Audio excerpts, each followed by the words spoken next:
सबको मुबारक होली। फागुन ऋतु शुभ बेली, सबको मुबारक होली। घर घर अंगना रंग बनो। नमस्कार। शब्ददूत में आज हम बात करेंगे कुमाऊं की परंपरागत और विश्व प्रसिद्ध होली गायन को लेकर के। हमारे साथ हैं काशीपुर के जाने माने होली गायकों में जिनका शुमार किया जाता है। ये युवा जरूर हैं, लेकिन होली गायन का इन्हें बहुत अनुभव है। बात करते हैं मोहित उपाध्याय जी से कि काशीपुर में होली गायन की परंपरा कब शुरू हुई और किस तरह से लोग यहाँ होली गायन किया करते हैं। मोहित उपाध्याय। सभी को नमस्कार। धन्यवाद भगत जी आपका कि आपने समय दिया। काशीपुर में होली गायन, अगर मैं अपनी उम्र के हिसाब से बात करूं तो जब से मैंने होश संभाला है मैं तब से काशीपुर में होली गायन सुन रहा हूं।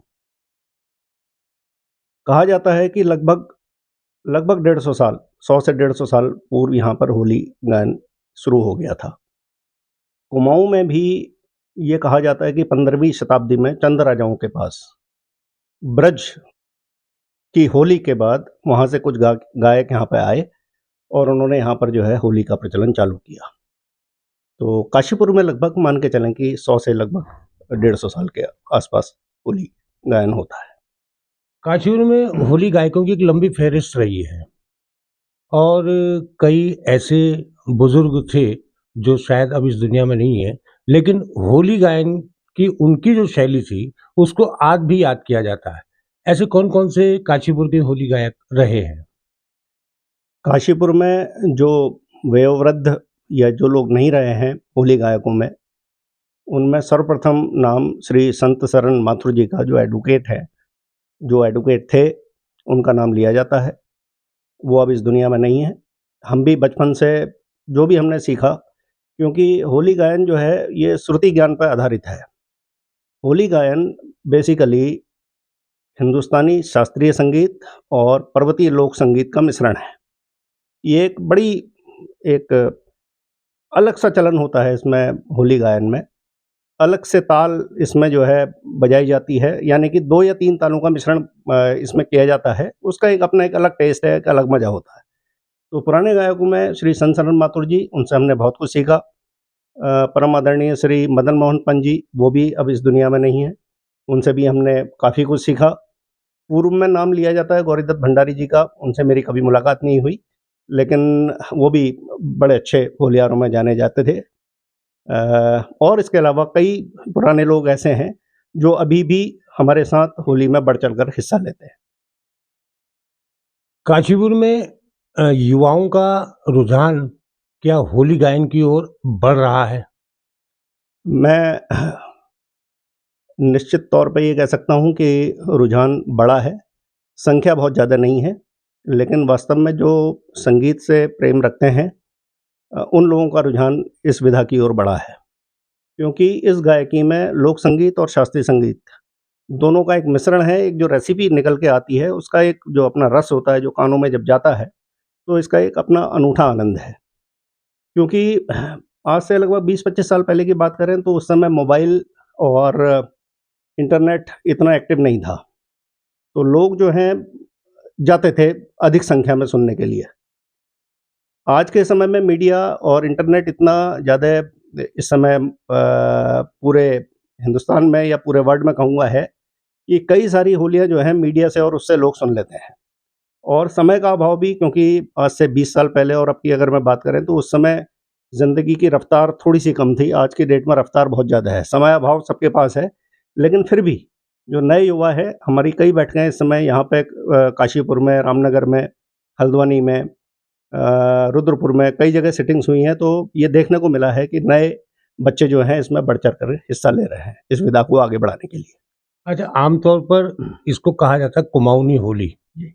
लेकिन मैं ये देखता हूँ कि कुमाऊनी समाज के लोगों के अलावा अन्य समाज के लोग भी इसमें जो राग, रंग और जो शास्त्रीय संगीत होता है, उससे प्रभावित होकर के इसको अपना रहे हैं। भगत जी, मैं कहना चाहूँगा कुमाऊनी बैठकी होली, देखिए कुमाऊँ में जो है होली की 3 विधाएँ हैं, जो सामान्य तौर पर जानी जाती हैं। एक विधा होती है बैठकी होली, जिसे हम पौष मास के प्रथम रविवार से शुरू कर देते हैं और शुरू में निर्वाण की होलियाँ होती हैं और बसंत पंचमी तक आते-आते ये श्रृंगार की होलियाँ हमारी आ जाती हैं। तो ये बैठकी होली का चलन लगभग आप ये मान के चलिए 3 से 4 महीने, पौष माह के प्रथम रविवार से होली तक ये चलन रहता है। दूसरी जो पुरुषों की जो खड़ी होली होती है, खड़ी होली हमारी लगभग एकादशी के आसपास से लोग खड़े होकर के ग्रुप्स में खड़ी होली गाते हैं, एक विधा ये हो गई। और तीसरी होली जो है महिलाओं की होली है। तो महिलाएँ भी जो है अपने घरों में होली की बैठकें रखती हैं, जो चलती हुई होलियाँ हैं वो महिलाएँ भी खूब गाती हैं, तो 3 इसके प्रकार हो गए। और इसके अलावा अगर देखा जाए तो बैठकी होली में स्पेशली जो हिंदुस्तानी संगीत है, जैसा कि आपने मेरे से पूछा कि इसमें जो है हर धर्म के लोग आते हैं। बिल्कुल आपने सही कहा, इसमें हर धर्म के लोग आते हैं। मेरे इस निवास पर भी लगभग पिछले 27 साल से प्रतिवर्ष होली का आयोजन होता रहा है। हमारी जो कंपोज़िशंस हैं होली की, वो कई रागों पे बेस्ड हैं। समय और प्रहर के हिसाब से रागों का चलन चेंज होता है।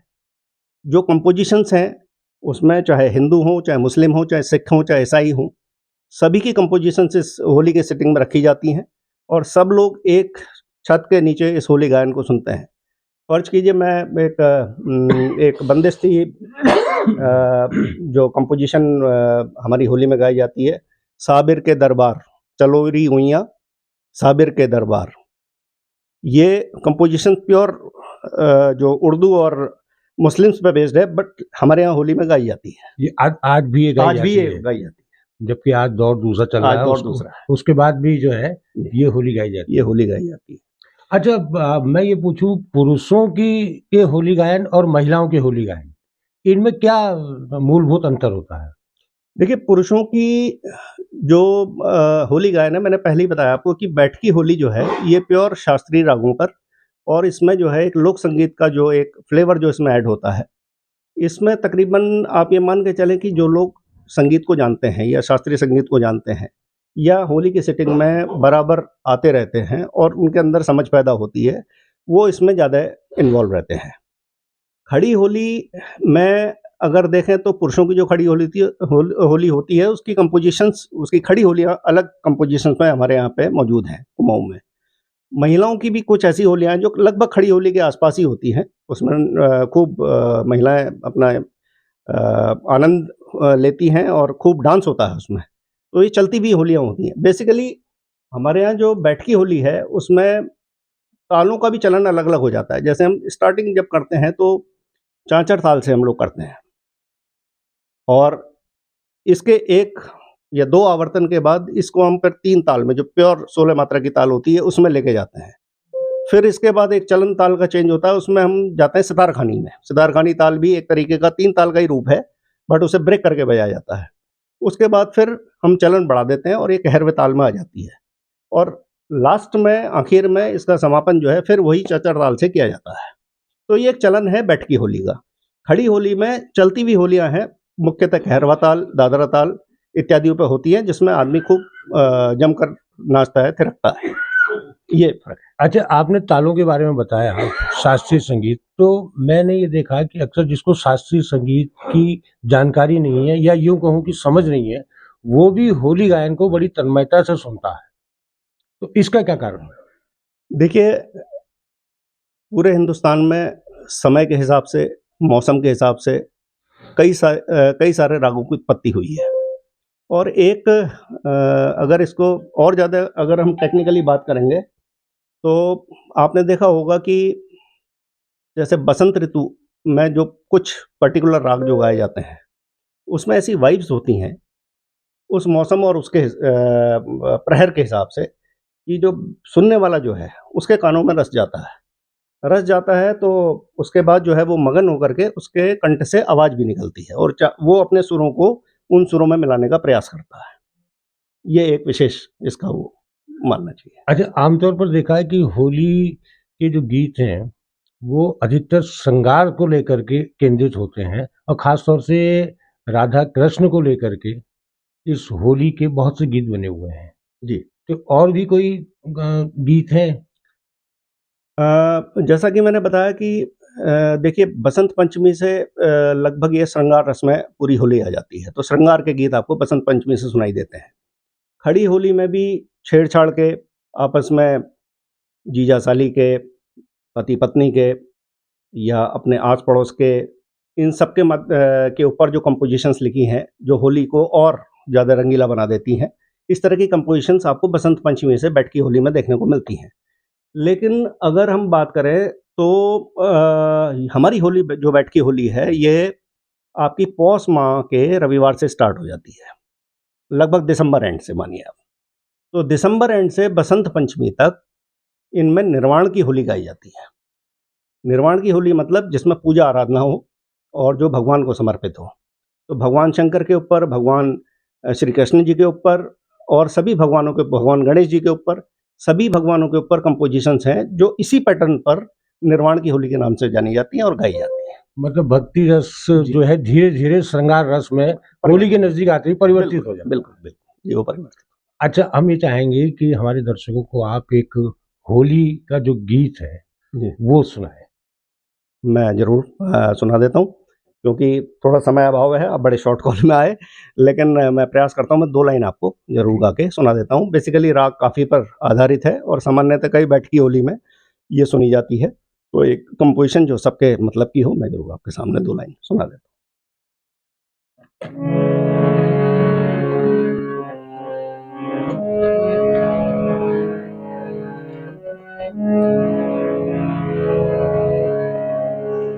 सबको मुबारक